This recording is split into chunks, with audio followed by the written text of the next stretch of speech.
Hello दोस्तों, हमारे channel एमेट्स academy Katihar में आप सभी का स्वागत है। तो आज हम लोग जानने वाले हैं मैथ्स के सिलेबस के बारे में, चैप्टर वाइज और अंक के साथ जानने वाले हैं कि इसका सिलेबस कैसा होता है और कितने मार्क्स का कौन से चैप्टर से आता है। तो दोस्तों, जैसे कि आप लोग तो पहले से पढ़ाई कर ही रहेंगे, तो हम लोग यहाँ पर स्टार्ट करने वाले साइंस का कम्प्लीटली कोर्स, जो कि आप लोग को कम टाइम में अच्छे मार्क्स गेन करने में मदद करेगा। तो चलिए हम लोग देखते हैं मैथ का सिलेबस कैसा होगा। दोस्तों, मैथ क्लास 12 को जो 6 यूनिट में बांटा गया है।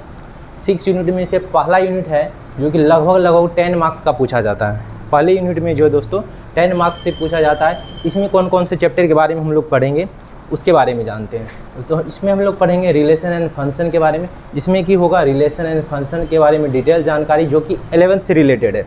इसमें 11th से थोड़ा सा डिटेल में पढ़ाई करेंगे, 11th में तो आप लोग पढ़ेंगे होंगे इसके बारे में। उसके बाद है दूसरा नंबर पे है इन्वर्स ट्रिगोनोमेट्रिक फंक्शन, जिसको हम लोग शॉर्टकट में दोस्तों ITF भी कहते हैं।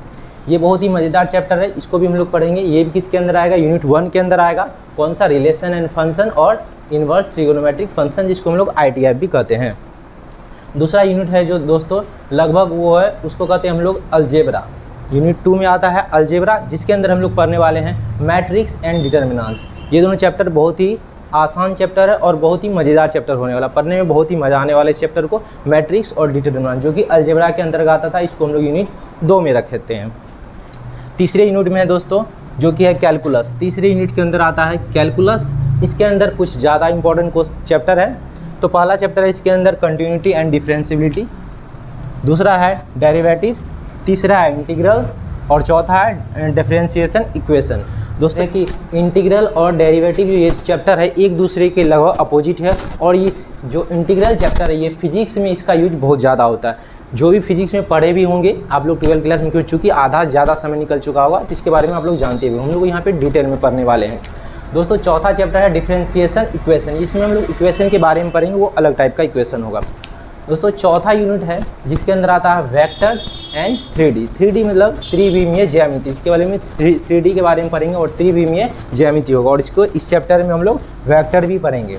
दोस्तों पाँचवा यूनिट है लीनियर प्रोग्रामिंग, जिसमें कि हम लोग पढ़ेंगे लीनियर प्रोग्रामिंग से रिलेटेड चैप्टर के बारे में। और दोस्तों छठा यूनिट है जिसके अंदर आता है प्रोबेबिलिटी।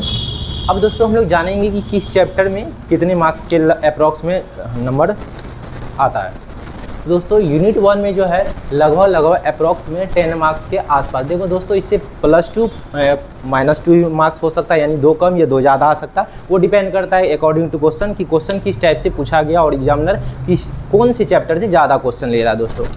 तो यूनिट 1 में लगभग 10 मार्क्स के आसपास है, और यूनिट 2 में 14 मार्क्स का क्वेश्चन लगभग आता है। 2 आगे पीछे हो सकता है, 2 मार्क्स से कोई दिक्कत नहीं है।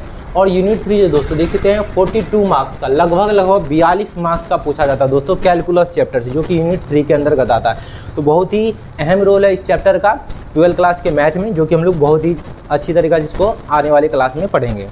दोस्तों यूनिट 4 में लगभग 16 मार्क्स के आसपास इससे क्वेश्चन पूछा जाता है, और यूनिट 5 में लगभग 8 मार्क्स के आसपास, और वहीं यूनिट 6 यानी प्रोबेबिलिटी से लगभग 10 मार्क्स के आसपास क्वेश्चन पूछा जाता है दोस्तों। तो आने वाले हम लोग नेक्स्ट क्लास में पढ़ने वाले हैं 12th क्लास का मैथ स्टार्ट होने वाला है नेक्स्ट क्लास में। मिलते हैं हम लोग इसी तरह के वीडियो के साथ, तब तक के लिए गुड बाय।